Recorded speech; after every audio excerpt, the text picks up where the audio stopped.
Do I need Yeah. to be the person that's building relationships so that they see that I can fill their value gap so that they'll do business with me or they'll join me as a recruit?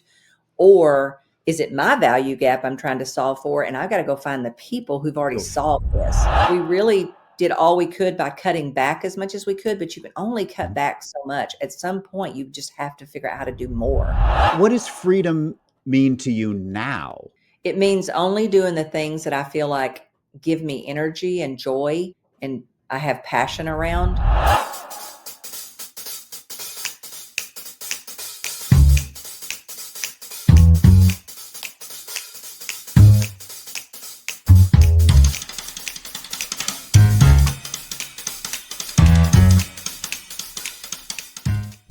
Hey, everybody. Welcome back to another episode of Coachable with me, Philip Alderfer. Before we dive into today's conversation, let me give you some context. Today's guest is Linda McKissack, and her story is absolutely wild, but in the very best way. You see, at one point, she and her husband, Jimmy, were more than $600,000 in debt.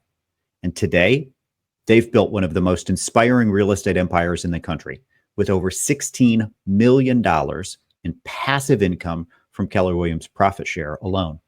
Linda is a master at helping people create wealth, not just income. And this conversation is packed with insights on how to think bigger, lead with intention, and to make your business work for your life, not the other way around.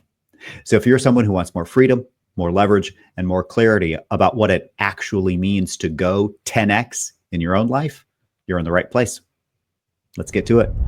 Where did that instinct come from to change what you don't like? Wow, that's a really good question. I just think over time, I learned to listen to myself. I feel like, we get so many clues, but if we're just not listening to them, we don't change anything and we keep hitting the same wall that we hit before. And, I always say I remember the first kind of nudge I had that freedom was going to be important to me was when I was 18 years old and got a job at a telephone company. And it was I'd had lots of jobs through high school, but they were always like, after school to 10 o'clock at night, or on the weekend. And they were just always flexible schedules. So I never really thought about what something would feel like when you went in at 8 and got off at 5. And it felt like a box. It felt like a trap. So that was my first time. I always say my soul spoke to me and said, freedom is going to be one of your highest values. And anytime you feel trapped or just don't feel like feels good or gives me energy or whatever. Now, don't get me wrong. I do uncomfortable things and I do hard things, but it's different if you're doing it in the realm of something that's your unique ability or that you love or that you feel purposeful about. That's different. Yeah. But I've learned to listen to those clues, to be honest with you, because I think we all have them. Yeah. So that was the spark, the 8 to 5, the structure of that was the spark, the entrepreneurial spark. Yeah. So how did you cultivate that then? So having recognized that early on, how did you cultivate it? Well, I think, I kind of just take action on, and it might not be quick, but okay, this like same thing when we got $600,000 in debt. Okay, this is not fun. It's scary. It's fearful. It's nothing about this is great other than probably at the time, if I'd have known the lessons I'm going to learn from it.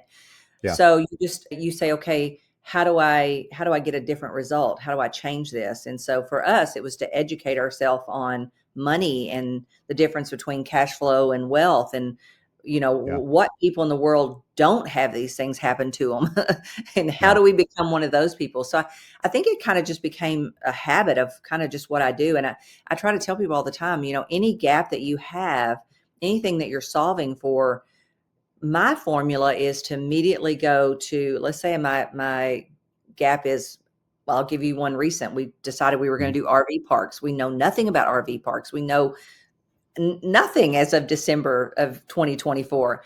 But my first instinct on anything is, okay, who knows how to do this? Who's already done this? So I look for the relationship. So I call that the R part of the formula. And then I say, what's my validity to have a conversation and get in relationship with this person, right?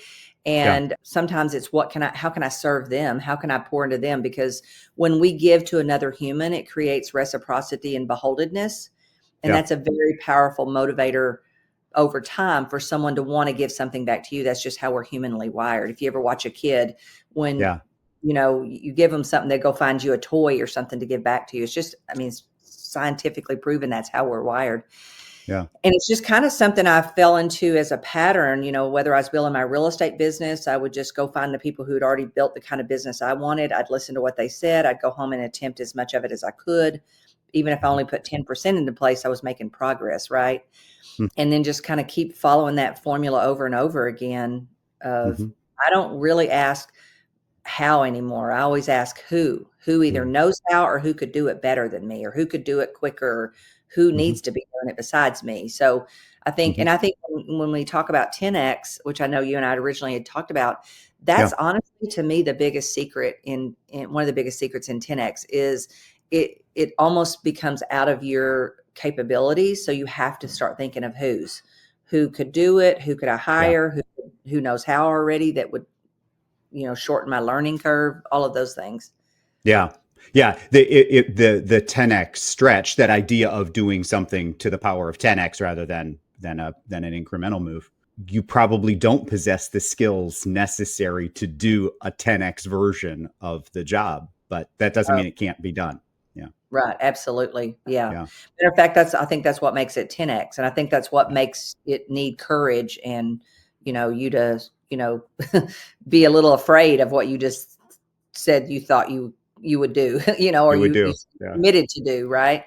Yeah. So, yeah. If you're enjoying this conversation so far, please remember to like and subscribe to this channel. That helps us out a lot. And if you want the model from my conversation with our guest, check out the link in the comments below. Now let's get back to it. Well, that's an interesting word, committed to do, right? Because a lot of people say they want to do things. Yeah. You have a pattern of both saying and then doing. Yeah. How does commitment show up for you? Well, let me go back and answer the question of the difference between committing to and just saying you're going to do something. If something's super important, this is another, just something that I've learned along the way. I have this little saying that says, if I was going to do something, I would have already. So if I'm procrastinating, which by the way, all of us do. I mean, I have things I've committed that I've said I was going to do, didn't do. Right. So I really wasn't committed to them. Right.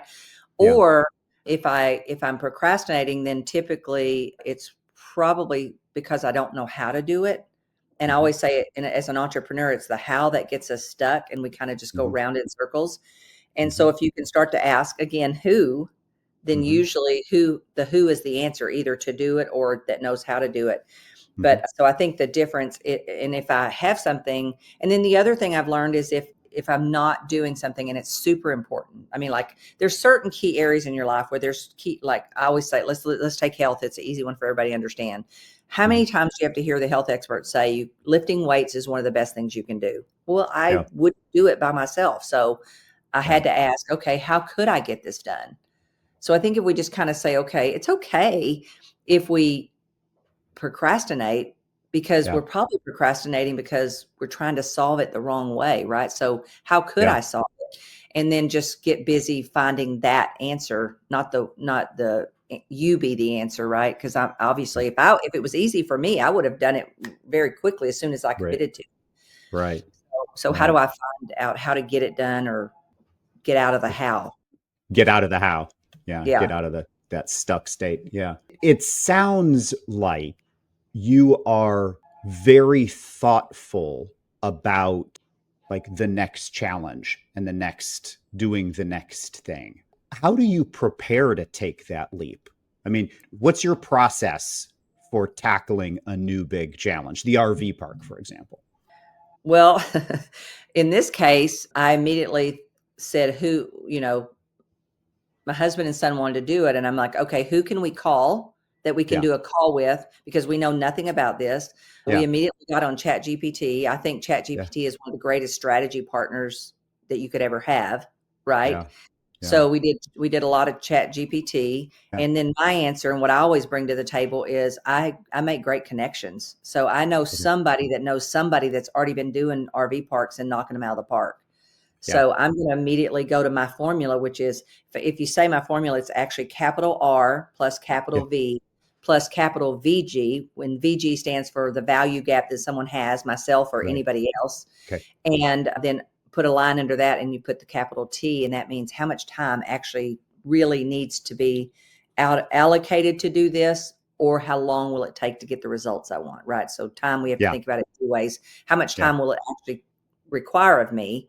And then number two, if I'm building wealth, I'm not going to get that tomorrow. That might be a 15-year or 20-year commitment. So if you Yeah. think about it like that, I just kind of think, okay, am I solving for my value gap, or am I trying to help someone else solve their value gap? Then I'm just going to use that formula to do that, right? So To do it. I knew there was people out there who had already done it. So I just started thinking through my relationships and made a call, and then got connected to someone else, and we started having calls with those people. Yeah. So you apply that formula, and let's repeat that in case anybody missed it, right? So it's relationships plus. Yeah. Plus, what's your validity to get in relationship? Whether that's a seller that I want to get, would have wanted to get in relationship, or a recruit, or, a person who has the knowledge I need. There's so many different kind of relationships. Yeah. I'm actually about to do an exercise where I go back and track our $100 million in net worth. And I go track the key relationship that catapulted that opportunity. Because I think one of the gaps that we have right now is, after COVID, and I'm an introvert, so trust me, this is something I have to battle with myself, is we want to go inside, and we don't even have to leave our house to get food if we don't want to. But when I look back and I see all the key relationships, then I really understand I got to keep building relationships. What network group do I need to join? Who do I need to be connected with? We've adopted one of John Maxwell's favorite things. Who do you know that I should know? That I should know. Yeah. Yeah. Yeah. So I think, the first thing you have to ask is, okay, number one, what relationship do I need? Do I need to be the person that's building a relationship so that they see that I can fill their value gap, so that they'll do business with me, or they'll join me as a recruit? Or is it my value gap I'm trying to solve for, and I've got to go find the people who've already solved this? Does that make sense? Yeah. Absolutely. So the R stands for relationship. Relationship. Yep. What validity do I have or need to get in relationship with the person, or to convince the person to get in relationship with me? Yeah. Right. And then Yep. what's the value gap I'm solving for? Is it mine? Is it theirs? What's most important to them?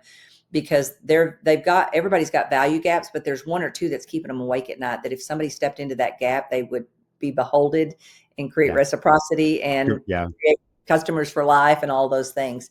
And then the bottom is the T. Do I realistically have the time, or is it going to fit in the time frame that I want the results by? Because I used to not even think about the time, and I would be committed to something and think, good Lord, it's going to take me forever. Right? But I'm already in. What am I going to do now? Right? I'm already in the middle of it. Yeah. So yeah. And then we fall into that sunk cost fallacy. Well, I've spent 3 years on this project that's not working. I might as well do another 3 years. Well, okay. Oh yeah, I used to do that with buyers before I started having buyer agents. I'd be like, I'm down to $2 an hour with this person, but why give up now? Let's go to 50 cents an hour. Yeah, that's right. That's right. Keep it in for a penny, in for a pound. Yeah. Because I do have tenacity, and that sometimes works for me and sometimes works against me. Sure. keep going. Yeah. For those who don't know this story, if you would just share very quickly the you mentioned the $600,000 in debt, like the start to your real estate career. Give us that, a little bit of background on that.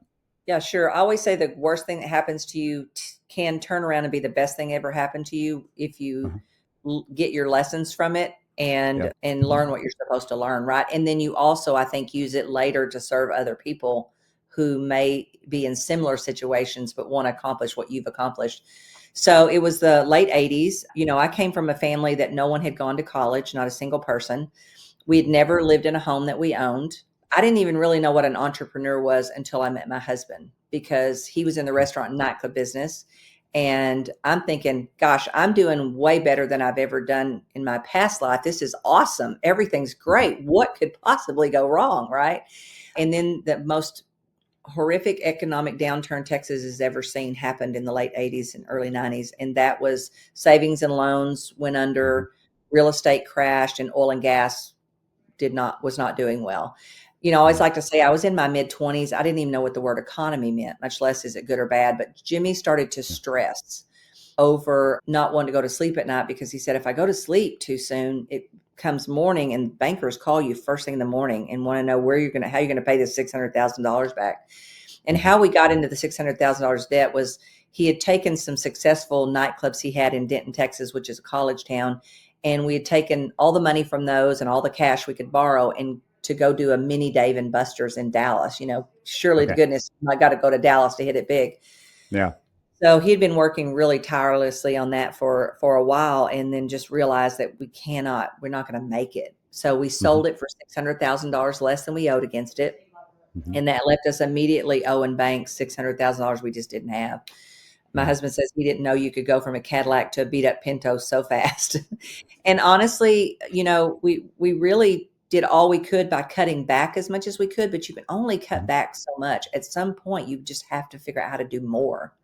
Yeah. And so that's really where we found ourselves. And he said, I need you to help me. And I said, well, I'm a hard worker. I've always, since I was 14 years old, even as a child, would go to work with my dad and brothers. But, from 14 on, I had multiple jobs because if I wanted something, I had to figure out how to get it paid for. Right. So hard work was not my issue. My issue was I'd never made more than minimum wage unless I waitressed or bartended for him and got tips. So I really found myself as I don't know what to do in this kind of situation. And so he said, my Pee Wee football coach told me years ago, if you want to make a lot of money, real estate's the way to do it. Now, imagine Jimmy was a kid and he got the story right, all the way till he was 30 something to tell me it, but he actually got it a little bit wrong because the guy meant buy some, develop some, sell some, anything. Maybe he didn't say get a wife, get her to sell it, y'all be rich forever. So thank God he got the story wrong, though, because to be honest with you, I love this industry. I think there's no better industry for someone to be in control of how much money they make by as hard as you work, as much as you want to serve others, as much value as you want to bring to the world.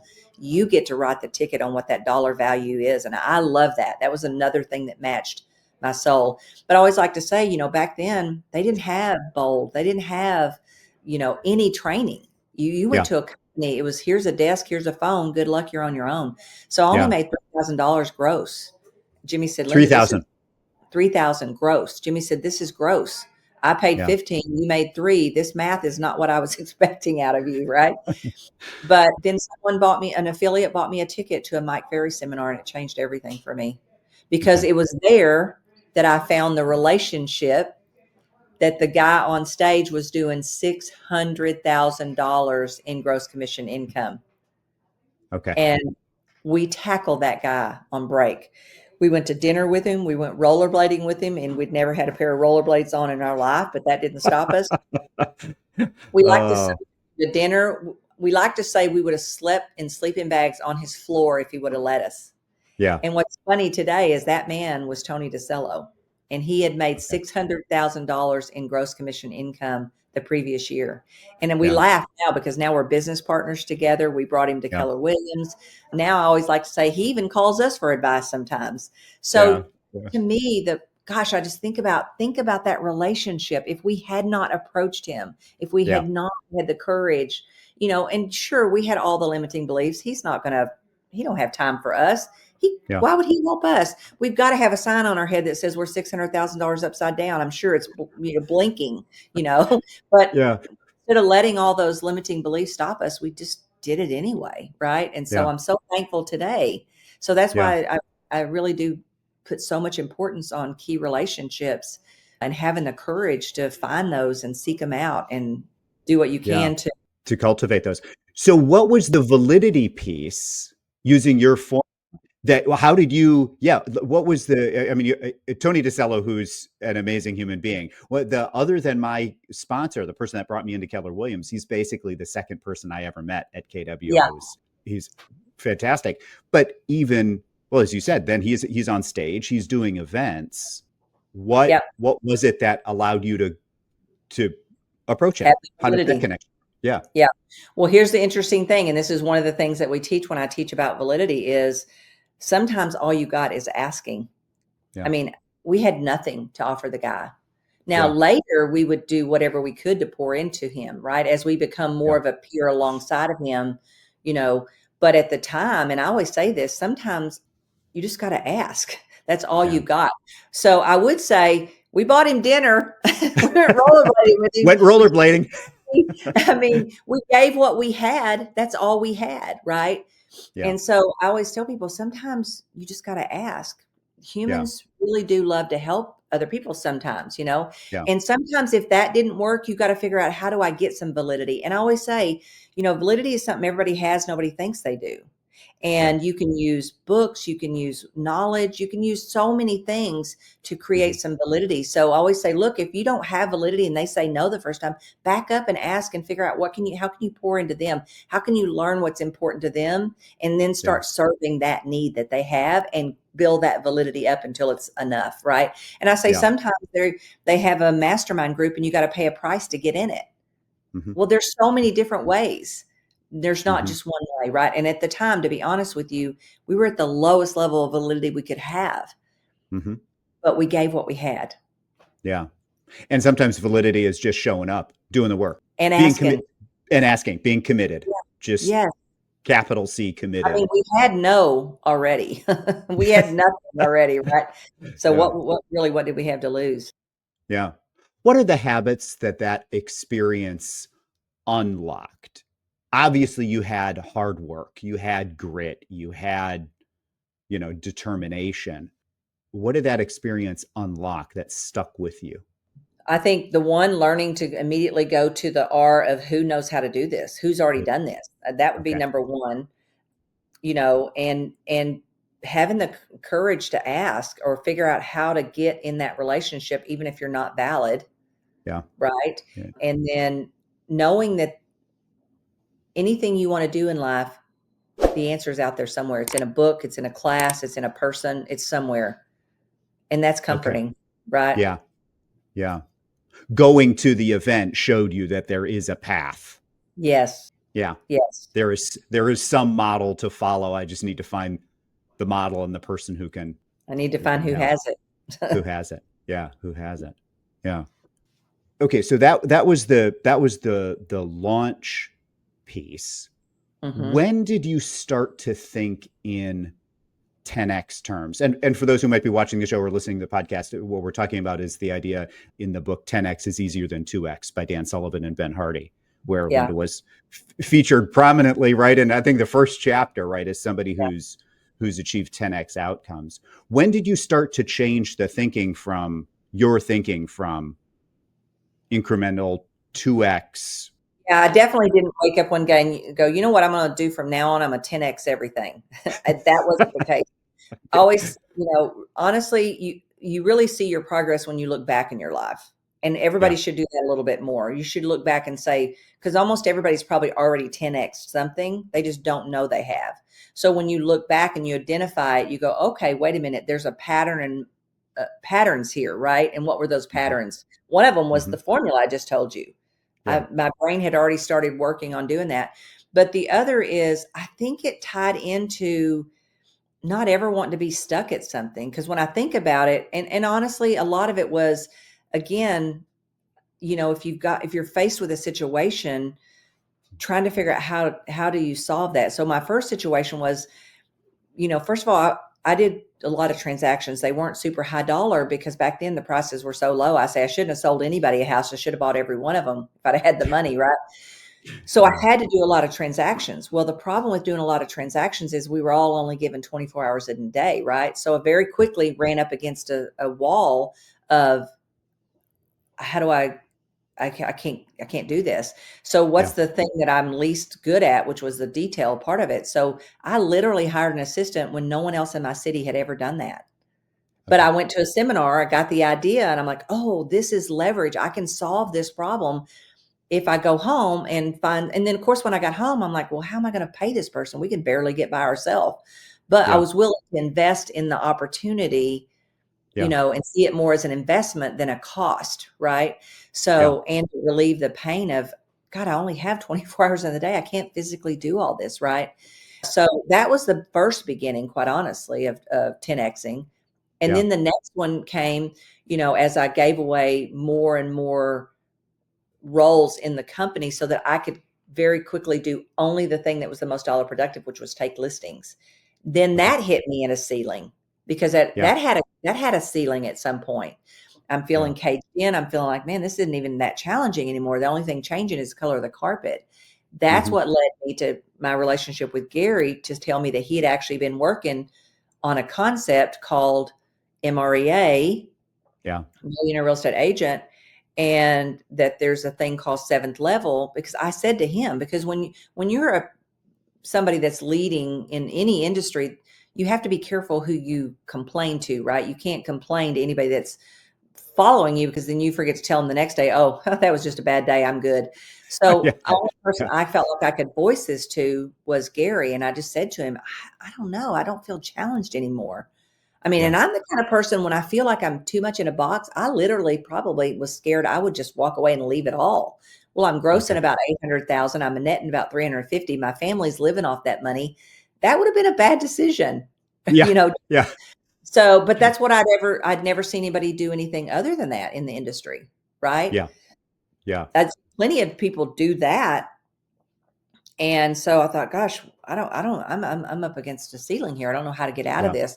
And so Gary said, let me tell you, I've been working on a concept called seventh level. I think you and I could find someone who could step into your business and replace Mhm. you, and Mhm. you could, do some other things. I'm like, God, first of all, there's no human that can do what I do, right? Because that's the way all Correct. realtors think. That's right. Yeah. But I always say, when the pain of staying where you are is great enough, you'll let go and go to the brighter future that's there for you. Yeah. Right.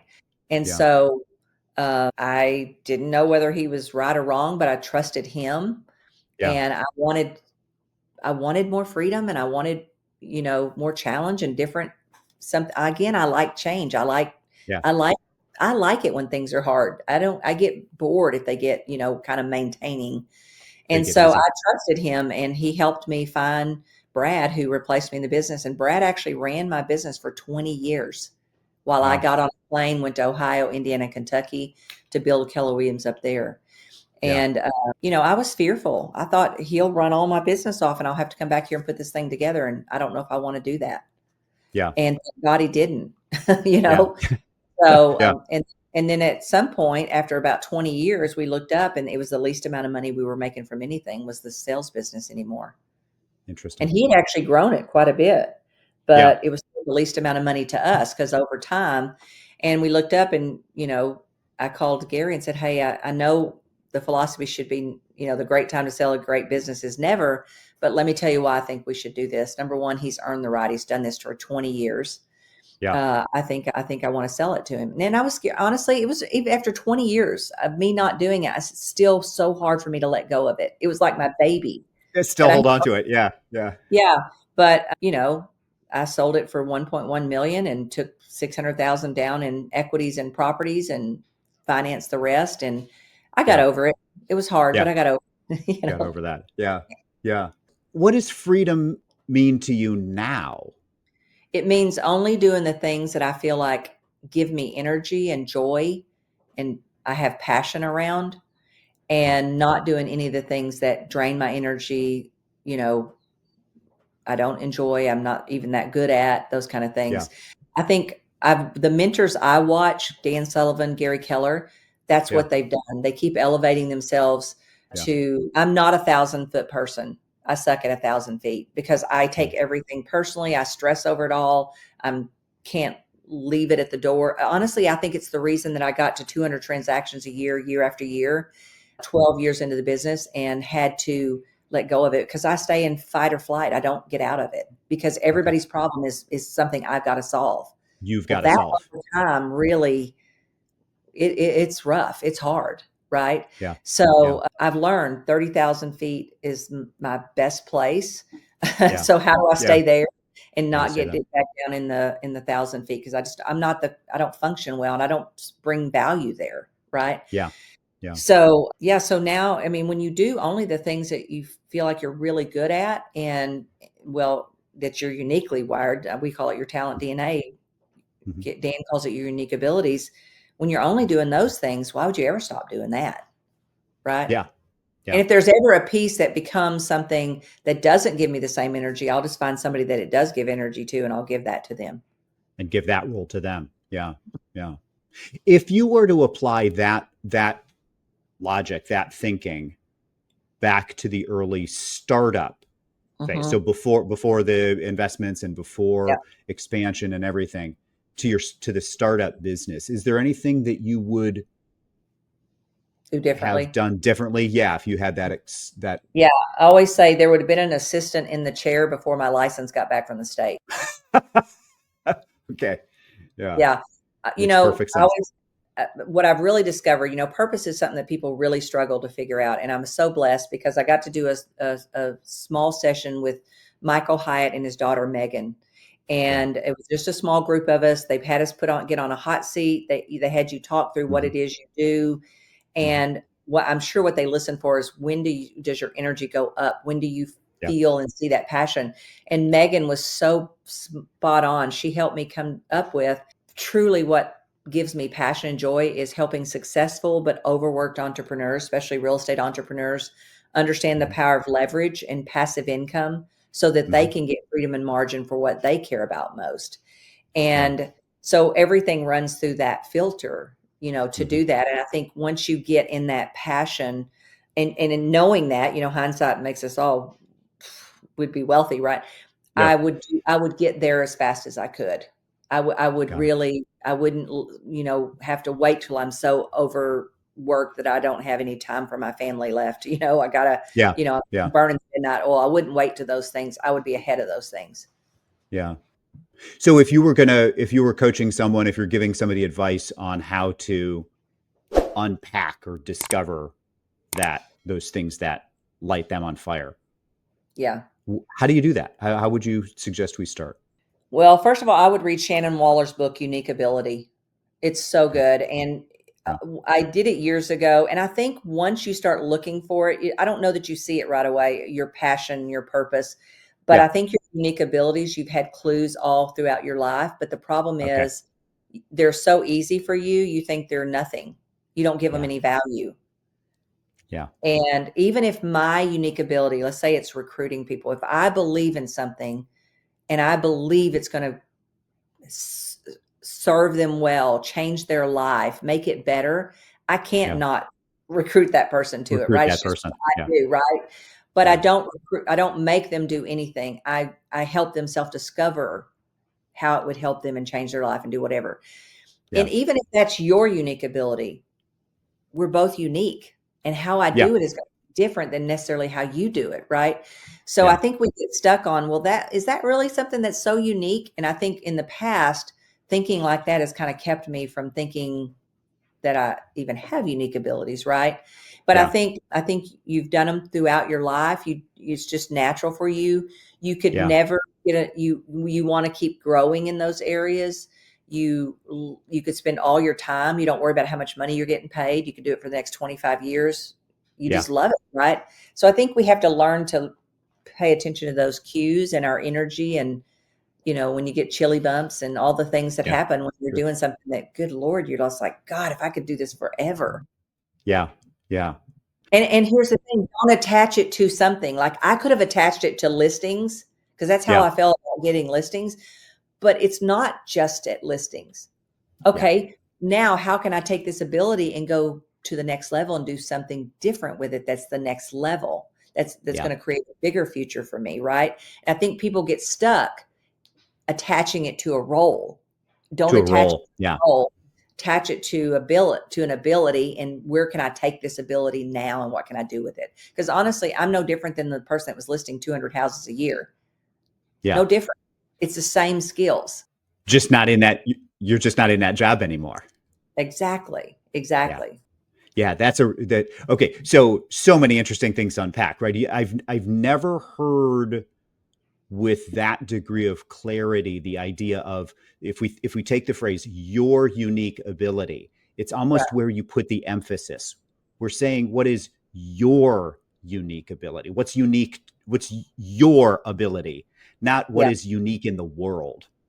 It's Right. right. Exactly. Yeah. Good Yeah. point. And I think that's what people look for. And I think, I think it's hard to, gosh, I think about how many years it took me to get to that place to be able to say without a doubt and get excited every time I say it. I help successful but overworked entrepreneurs understand the power of leverage and passive income so that they can get freedom and margin for what matters most. And now it helps me have a filter that when I drop anything I'm going to do through it, is that going to help me do more of that? Yeah. Yeah. Michael Jordan was uniquely gifted as a basketball player, but so were the other 11 folks on the team. I mean, Right. and the team didn't function unless there were 11 people who shared a similar unique ability. It wasn't unique in the world. It was unique to them, what they were passionate about, what they were doing. Yeah. And I think the next level of this is to find the other unique abilities that you can collaborate with, that the two of you together is unstoppable. It's unmatchable, right? Gary has said for years, nobody succeeds alone. And you need people more than they need you, right? And I always knew those things. But as I began to get in relationships, especially in the case I'm a multiplier, I just think everything should be multiplied. Whatever we're going to talk about, my brain's going to go to how do I multiply it. But I need simplifiers in my life. Sure. Because they don't think, how do you multiply it? They think, how do I make this simpler? And how do I make it easier? Yeah, a multiplier by themselves makes a big mess. I coach a few of those. Yeah, that's right. Yeah. Interesting.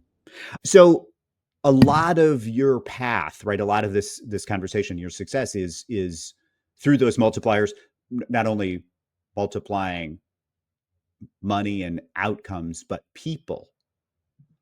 How do you know you found the right partner in whatever project it is?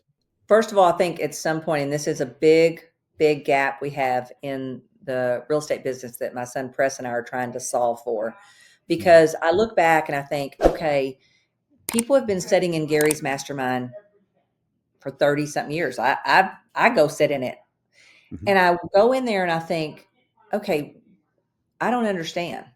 A lot of the times their lives really isn't getting to the level that I think is the greatest benefit and joy. I'm like, why is that not happening? And I said to my son one day, I said, Press, there is a huge gap between the concepts that Gary teaches, which are so big, and the application of it. I'm just one of those people that if I have a mentor or a coach and they tell me to do something, I'm going to go start how to figure out how to do that. Right. And I think what happens, because most of what Gary teaches is success through talented people.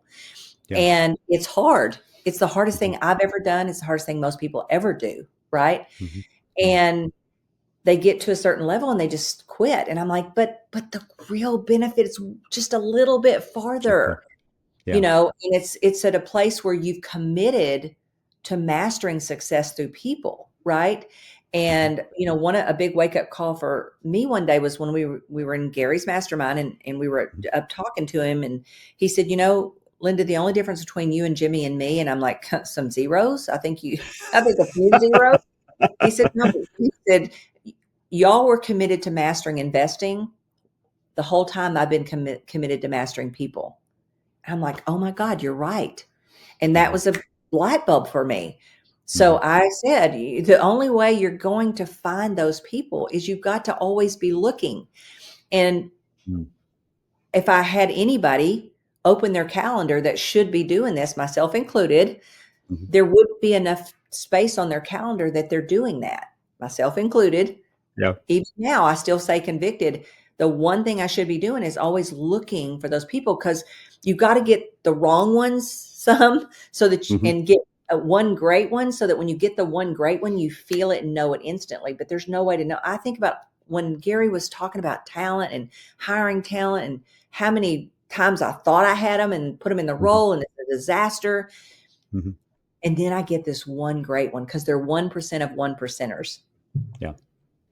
And I get this one great one and I'm like, okay, I feel it inside now. I can't take this away from me. So now all I got to do is get on my calendar and spend more time looking, so that when I'm sitting across from them, I'm like, wow, okay, I think this is one, right? Because you don't need many of those. He tells you what, 5? Five. Yeah. 5 to 7 max. And he's always said that. So I think getting past the point of just hearing it and intrinsically feeling it and understanding it. And you can't do that without going through the hard process of getting it wrong and then getting it right and all the things, and committing to the activities of it. More content. You need more relationships to And figure out. always looking. I'm always looking. I mean, and now it's kind of exciting because I'm like, man, if I get just one of these, I can make such massive progress that I couldn't make otherwise. Right. Yeah. So it's not easy because, like I said, even every event I go to, I come home and go, Linda, you know what you're not doing enough of? You're not looking. I look at your calendar. It's filled with everything but that. Yeah. Yeah. It's a silly story, but in coaching conversations conversations with the clients that I coach, I always challenge them when we're having a discussion around the people problem, right? The whatever that is. I said, if I put you and a horse on a running track, right? And it said, we're going to have a 1-lap race, you against the horse, who's going to win? And the answer is the horse, right? The horse is always faster.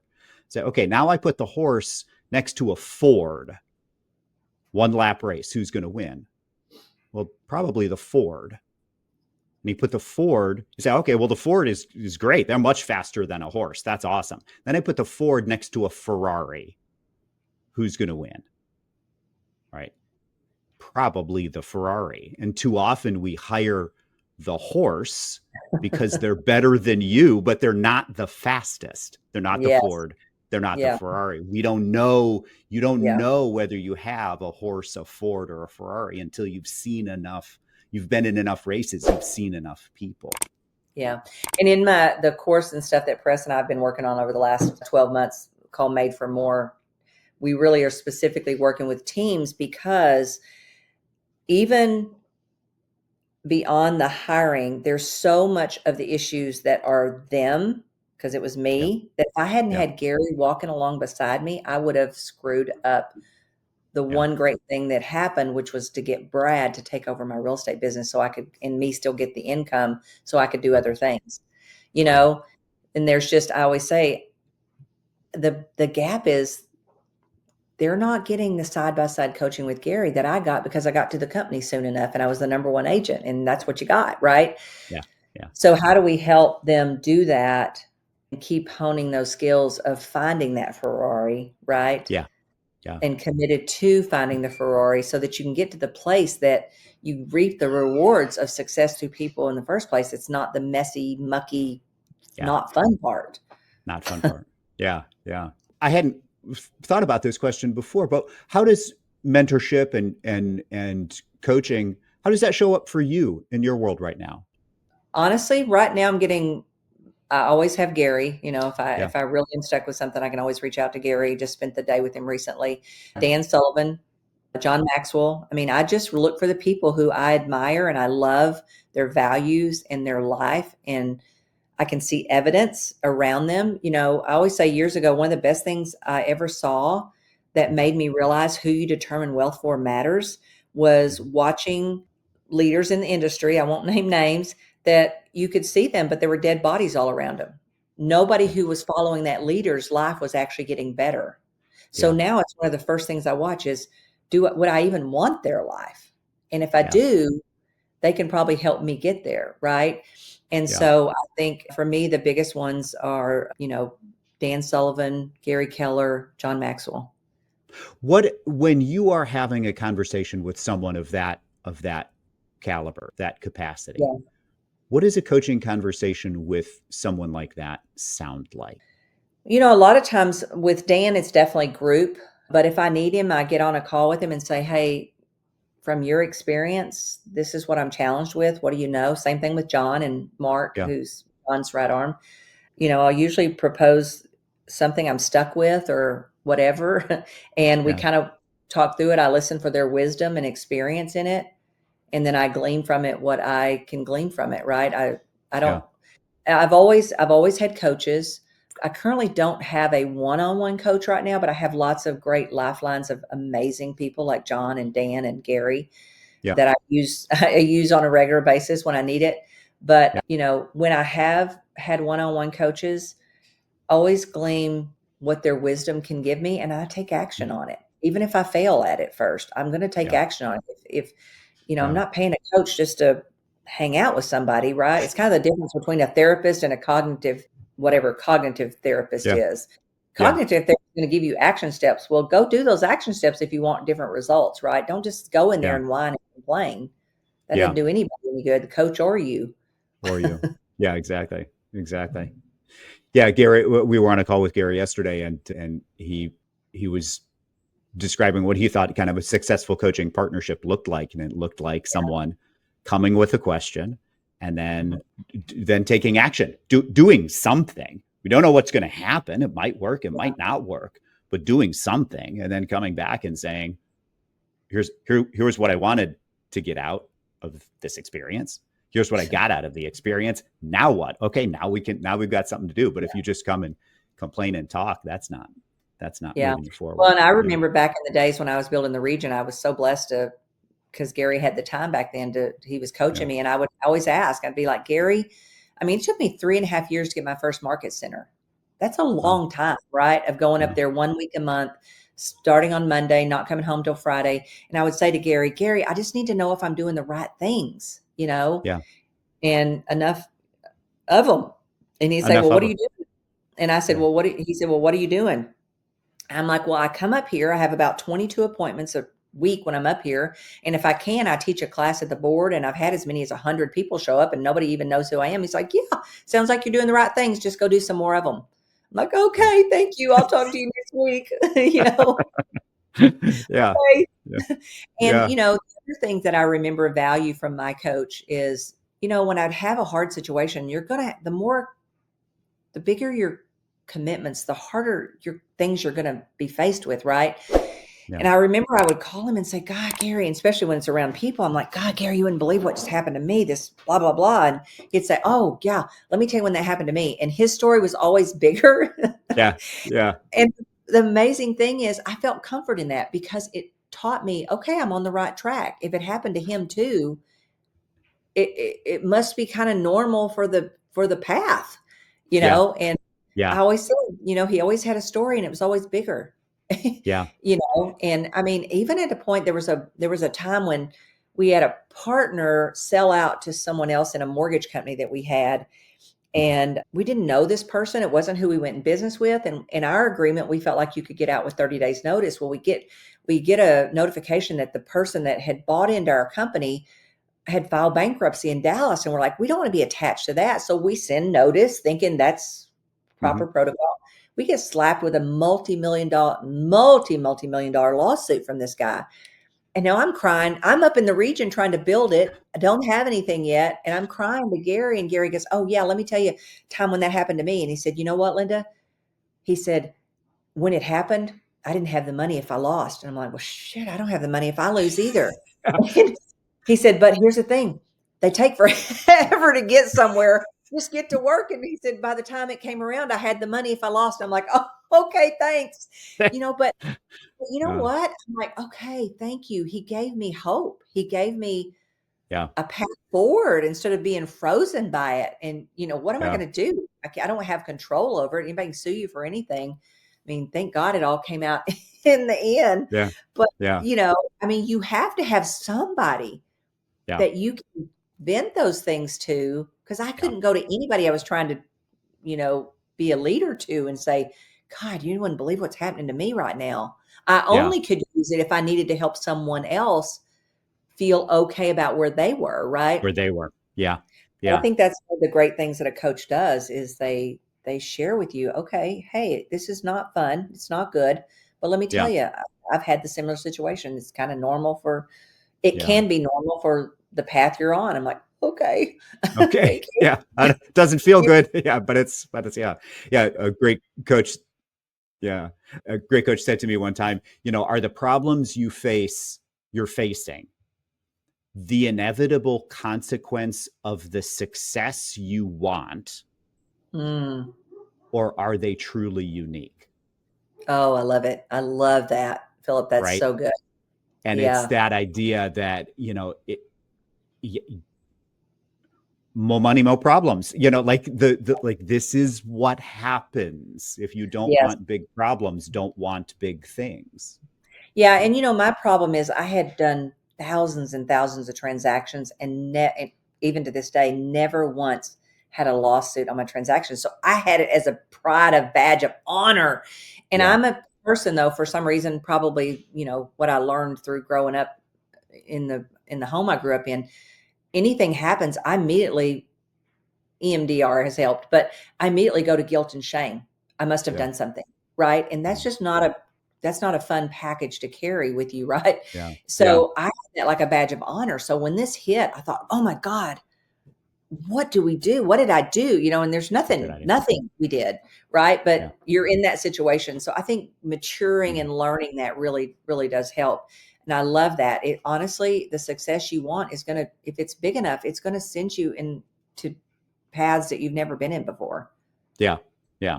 By definition, you're going Yeah. to face unique challenges again that are unique to you. It doesn't mean that they're unique in the world. It just Yeah. means you've not dealt with them. Yeah.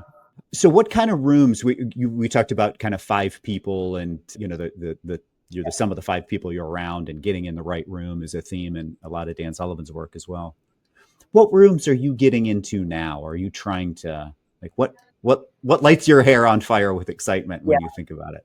Well, I love Dan Sullivan's group. I'm in his free Yeah. zone group. I do Gary's masterminds Yeah. as much as I can and make them. And I'm really excited about a new one that I'm going to try to figure out how to get into. And that is the guy from the Lifestyle Investor. He's actually in Strategic Coach. So I'm going to use my Oh yeah. strings to try to pull and get in his top mastermind because I've never been so excited again about investing until I read his book recently, Okay. The Yeah. Lifestyle Investor. So I'm going to figure out how to get in that group. And, here's the thing. I've always believed you spend at least 10% of what you make. And the more successful you get, that adds up to a lot of money. But it's kind of like tithing. The more you don't do it on the front end, the harder it gets later to Yeah. commit that money. Right. But I Yeah. truly believe it. And I just said to my husband the other day after he was reading the book and I was listening to it. And I'm like, Jimmy, you know what I realized? We were so successful investing in phase one, and you and I have been beating our head up against the wall going, where's phase two investing? And this Okay. guy has the answers. And I'm like, I found it. We're going to get in his group. We're going to join. I don't care what his top level mastermind group is. We're going to get in it. Yeah. We're going Yeah. to probably have to write a big check to do it. But I feel like his values match ours. He Yeah. understands, how to get into next tier level investing that we've never done. Mhm. We've just onesies and twosies our way to $100 million worth of net worth, right? Yeah. So, and to me, that's exciting because I'm learning, I'm growing. I have now lots of stuff to share with our people in our region because we teach Leadership Academy and we teach them everything we learn. So they Yeah. don't have to go spend the 100,000 to join the mastermind. They can learn Yeah. what we learn, right? Yeah. And so that's the group I'm most excited about right now. Yeah. When you're in those groups, are you thinking about relationships and your formula, or are you thinking about like technical, like learning something? Is it the people or is it the learning? It's both. And the formula is what knows. That's why I know we need to get in the mastermind group. Because he's Okay. the guy Yeah. with the answers on phase two investing that we Yeah. don't have those people around us to help us do that. So that is the relationship, right? That is the Got it. formula. Yeah. When I Yeah. get in there, I'll do the same thing. I will, and my friend Joe Polish says life gives to the giver and takes from the taker. I immediately get in and say, what can I give? Who can I serve? What do Yeah. I have that I can help other people? And then I just believe God's going to put the right people around me Mhm. to have whatever. I don't know what that is, but the opportunities, the knowledge or Mhm. whatever. And then of course I'm a lifelong learner. I love to learn. Yeah. One of the Yeah. things that fills my soul is learning and growing. And, I just don't ever plan on stopping that. Yeah. Well, it's clear you haven't. You're living the 10x, living the Yeah. 10x lifestyle. Yeah. Yeah. You've been incredibly generous with your time. I value it, and I want to respect it. So I want to let you go. But before I do, if you could, this is the Tim Ferriss question, but I love it, so I stole it and use it. Okay. If you could have a billboard anywhere in the world with any message on it, where would you put it, and what would it say? Wow. I don't know where I would put it because there's, where do you put it where everybody in the world passes it, right? I Okay. would say great things happen when you go for it. I just think our lives are pretty comfortable. And so it's real easy to get in complacency and not make those big, scary commitments that actually 10x our life, you know? Yeah. And, we also kind of have a lot of fear around failure. Gary and I have been talking a lot about, I know he's working a lot on fear. And, he said something to me the other day and it made me understand myself better. He said, Linda, people who are afraid of failure never start. People who are afraid of failing never stop. Never And I stop. thought, oh my God, that's me. That's honestly. And then I had to confess to him and say, I only thought about quitting one time when I was building that region. And I thank God for my dear friend, Joe Harker, because again, when you're a leader, you can't say to all the people you're leading, you know what, I really think I want to quit today because I think I suck at this. You have to keep it to yourself. So I thought, who can I call? And I called Joe Harker because he was over in another part of the country doing the same thing I was doing. And I said, Joe, I don't know. I feel like I'm letting Mo down. I feel like I'm letting Gary down. I feel like I'm letting my family down. Yeah. Maybe, and that's the only reason that I would quit, honestly, is if I felt like I was letting the people that I care about the most down. I said, I felt like I'm letting Gary down. And I said, I don't know, maybe I can't do this. Maybe I should quit. And he said, you can't quit, Linda. I'm like, I can't. Can you tell me why? Because today it's a real strong urge. And he said, because you never know if you're on the 5-yard line or the 50. And I thought, Yeah. oh my God, you're right. I think I'm on the 5. And you know what? Yeah. Philip, I was on the 5. Yeah. So that really taught me, gosh, you don't know if you're on the 5 or the 50. So if it's important to you, if you believe in it, don't quit. Don't quit. I believe so much of, because I always say, to everybody, I say, look, I don't know what in the heck Gary ever saw. I'm sure he could have, because I see teams do this all the time. They don't give their people more chance to prove that they can do more because they start justifying, well, they're not ready or they're not this. And I'm like, do you think Gary Keller thought, God, this little country bumpkin's ready? No, he thought there's enough clues in her past that she will go out and bust her butt and try to make it work. And it'll be up to her whether she does or doesn't. If she doesn't, I'll just replace her. Yeah. And I said, we got to stop waiting for talent to tap us on the shoulder and say, hey, woohoo, I'm over here. I'm ready for my next opportunity. They're not going to do that. I wasn't even trying to find my next opportunity. I was just doing what I was doing, right, at a high level, but I was doing it. And I'm like, we got to tap more people on the shoulder and give them a chance. I'm sure there were so many things he could have thought, good Lord, if she makes it, it's going to be a miracle. But I don't know. He didn't, thank God. And I didn't, other than the one time, quitting didn't even enter my mind until I felt like I let everybody down, Yeah. Yeah. Such a good message. If people want more of you, where do we find you? Where should people go? We'll put all this in the in the show notes. Yeah. Yeah, that's so good. I'm terrible about knowing where everybody finds me. So I made my assistant make me a note. On Instagram, I'm at McKissick Linda. At Facebook and LinkedIn, it's just Linda McKissick. We have madeformoreteams.com. I mean, there's just find me some. You know what? I had to ask ChatGPT the other day who I was. So if that can happen, you can find me on Google or anything else. Got it. Perfect. Linda, thank you for taking the time. It's been a pleasure to be with you, and I look forward to the next conversation. Yeah, my pleasure. Thank you, Philip. Have a great day. And you as well. Take care. Hi, friends. I hope you felt that one. I know I sure did. Linda doesn't just talk about building wealth. She lives it.